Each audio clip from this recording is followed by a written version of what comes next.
महल की सबसे ऊंची मीनार पर खड़ी वो काली परछाई अचानक अंधेरे में गायब हो गई। वीर विक्रम कुछ देर तक वहीं खड़ा आसमान की तरफ देखता रहा।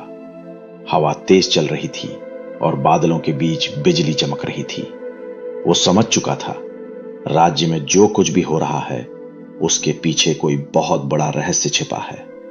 राजगुरु और मंत्री की साजिश तो खत्म हो चुकी थी, लेकिन असली खेल अब शुरू हुआ था।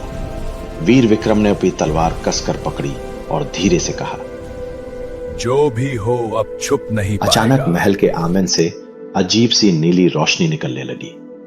जमीन हल्के हल्के कांपने लगी। पहरेदार डरकर पीछे हट गए। महाराज, यह क्या हो रहा है? एक सैनिक घबरा कर बोला। वीर विक्रम तुरंत नीचे पहुंचा। महल के बीचों बीच जमीन में दरार पड़ चुकी थी और उस दरार से नीली रोशनी निकल रही थी। ऐसा लग रहा था जैसे महल के नीचे कोई प्राचीन रहस्य जाग गया हो। कुछ ही देर में दरार और बड़ी हो गई और उसके अंदर पत्थर की सीढ़ियां दिखाई देने लगी। ये एक गुप्त रास्ता था जो शायद सदियों से बंद था। वीर विक्रम ने बिना डर के मशाल उठाई और नीचे उतरने लगा। सैनिकों ने कहा, महाराज अकेले मत जाइए। लेकिन वीर विक्रम रुक गया और बोला, राजा का रास्ता हमेशा अकेला होता है। नीचे पहुंचते ही वीर विक्रम की आंखें हैरानी से फैल गईं। उसके सामने एक विशाल भूमिगत नगर था।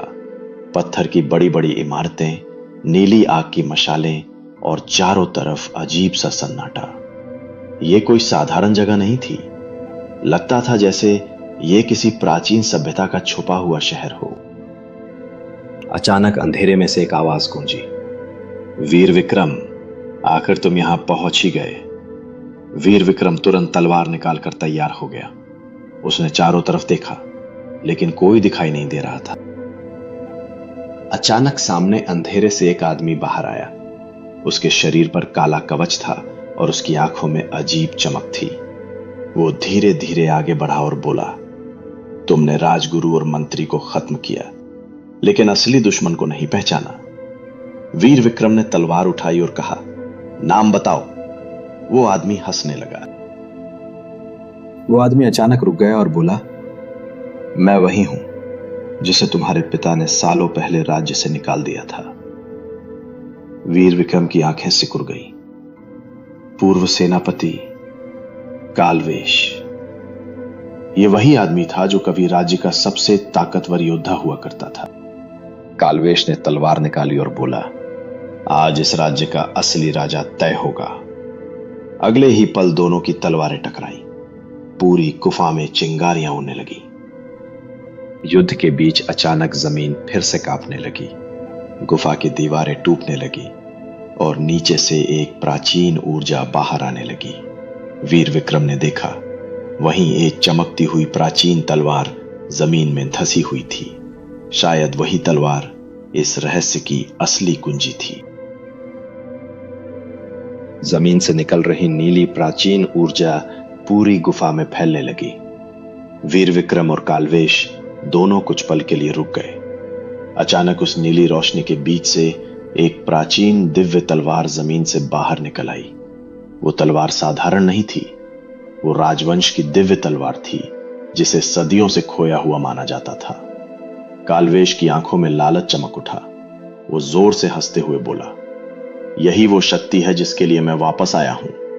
इतना कहकर वो तलवार की तरफ दौड़ पड़ा, लेकिन उससे पहले ही वीर विक्रम ने तलवार उठा ली।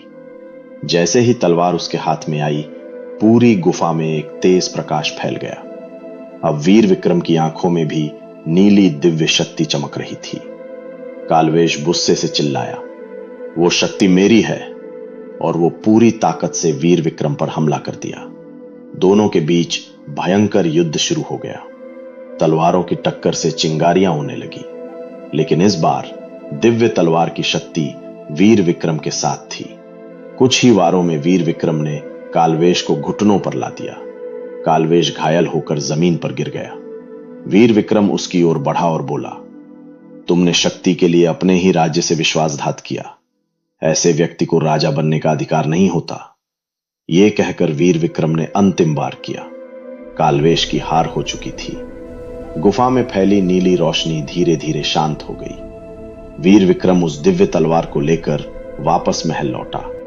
उस दिन के बाद से पूरे राज्य में शांति लौट आई और लोग कहते हैं, जब भी राज्य पर संकट आता है, वीर विक्रम की दिव्य तलवार फिर से चमक उठती है। यह थी वीर विक्रम की अद्भुत कहानी। अगर आपको ऐसी ही रहस्यमयी और वीरता से भरी कथाएं पसंद हैं, तो हमारे चैनल वीर कथा को सब्सक्राइब करें, वीडियो को लाइक करें और अपने मित्रों के साथ शेयर करें।